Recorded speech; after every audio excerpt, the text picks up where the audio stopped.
Hey, MFFLs, before we jump into today's show, there's going to be another show, and it's going to be live this afternoon at 3 o'clock Central, 4 Eastern. If you're on the West Coast, 1 o'clock. If you're in Europe, you can figure out the time.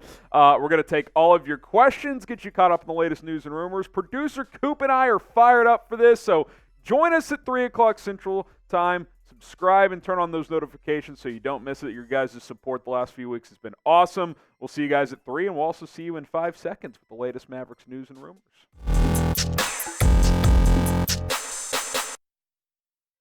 I think that was more like 4 seconds. Welcome into Mavericks Today. I am Harrison Graham. Let's jump on in here.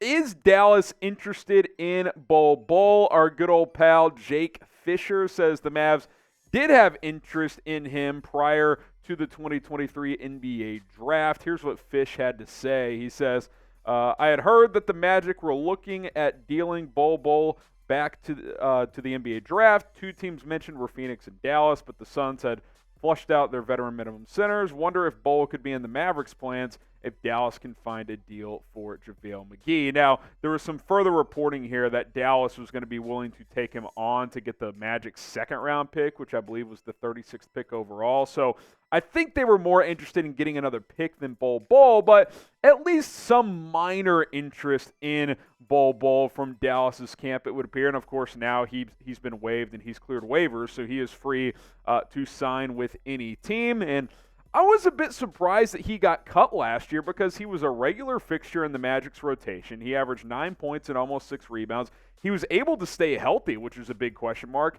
Played 70 games. He blocked over a shot per game in limited minutes, 55% from the field. Like, look, I get it. He's not the most polished player, and Dallas definitely, like, this is not the, hey, Dallas is looking to upgrade at center option. I get all of that. Like, that's not the equation I'm making. I was just surprised to see that he got cut when he was only making, I think, $2.2 million with Orlando, which is a young team, and he's a young player. So I think that was pretty interesting. And look, again, this isn't your upgrade from Richaun Holmes guy, but if JaVale McGee is on your roster and not in your plans moving forward, would you rather have him or Bol Bol? I think it's a fair question. So I'll ask you guys.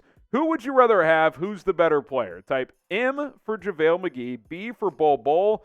I'd rather take the chance on Bol Bol, who has much more skill and upside than McGee. Now, he's been in the league 3-4 years now, so it's possible that, he's just never going to be a winning piece on a contending team. But I thought he played okay last year, was able to stay healthy. If he's your number 3 or 4 center, he could play some 4 and, at least in mop-up duty, gives you some entertainment. You could do worse than Bol Bol. Like, if you're up 20 in the 4th, who do you want checking in, JaVale McGee or Bol Bol? Give me Bol Bol all freaking day.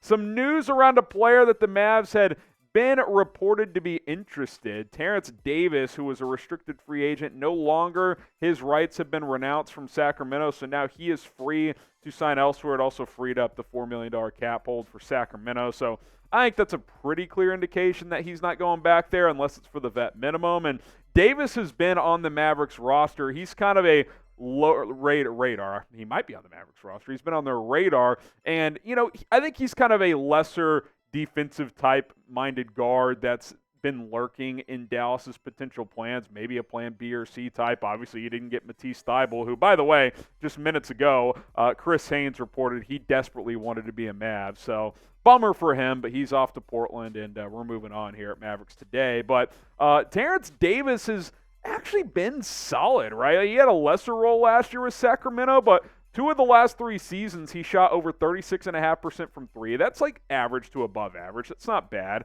The points went down last year, but he's kind of a 42, 43% from the field guy. But he's a really good defensive player. He can defend 1s and 2s really well. 3s sometimes. I mean, obviously, 6'8", 6'9", small forwards he's going to struggle with a bit because he's only 6'4". But he is a guy that I think for very cheap could be a guy that actually gets a little bit of run here with the Mavericks. Now, an option that Dallas could look into is they could sign Terence Davis as part of the mid-level exception, throw Seth Curry's contract in there as well, and they could kind of combine to take up some of that 12.4. I don't think Davis is going to get $8 million to eat up that big of a chunk. Another option is, what if it is the vet minimum? Like, if you can get him for the vet minimum, you could still go sign a Kelly Oubre perhaps and morph him into the MLE as well. I just think now that he's not restricted, he's at least gettable if you are Dallas and want to try and sign him. So I'm going to keep an eye on this as well. Another option that I'll throw out there is if you do sign a player like Oubre for $8 million,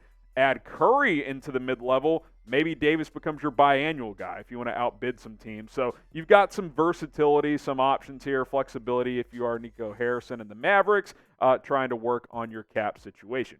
Now, do you want Terence Davis? Type W for want or N for nah. I mean, I'd take him, right? Like, right now you've got one roster spot open, but it's really two because JaVale McGee's not going to be on this team. 14 spots filled with McGee, so really 13. I mean, if Terence Davis comes in and is your 14th guy, you cut McGee, still have one slot open. And if you make a trade, it probably opens up another spot or two realistically. So I definitely think if he's like your 12th guy in your rotation, like there's nothing wrong with that whatsoever. And it also gives you some security if a couple of these young guys aren't ready to take that next step. Hit that subscribe button here at Dallas Mavericks Today. We're going to continue to give you guys daily Mavericks news and rumors. Like I said, we'll be live later today at 3 o'clock Central as well. So turn on your noties and join us for that as we've got you guys covered.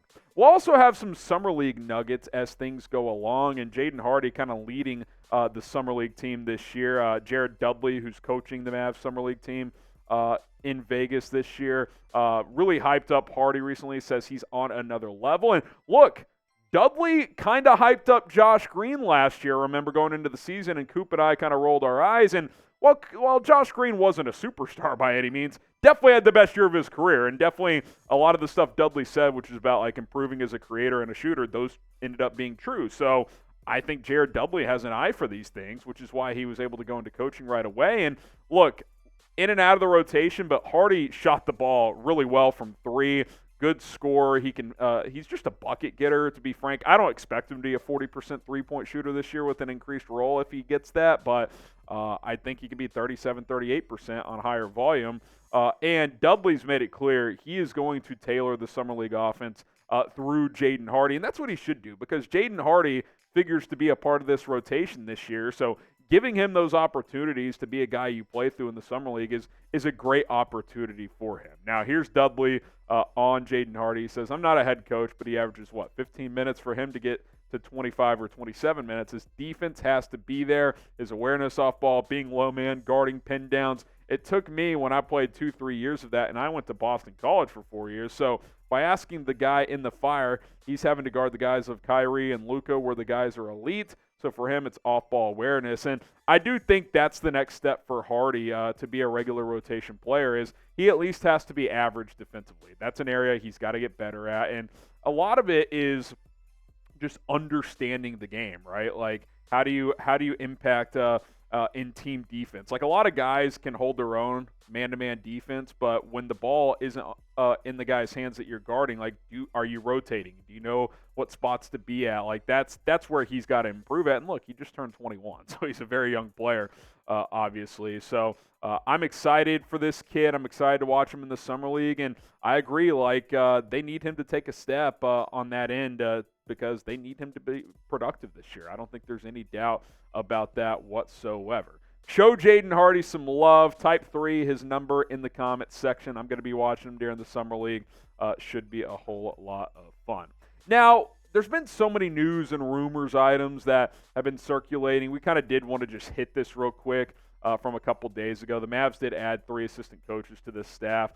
Cavaliers assistant Josh Broghammer, who worked for a kid in Milwaukee, joins fellow newcomers Alex Jensen and Brian Gates, who are now on staff as well. So bit of a revamping on the assistant coaching front. Obviously, Jared Dudley there also, but just wanted to give you guys that news as the coaching staff has been finalized.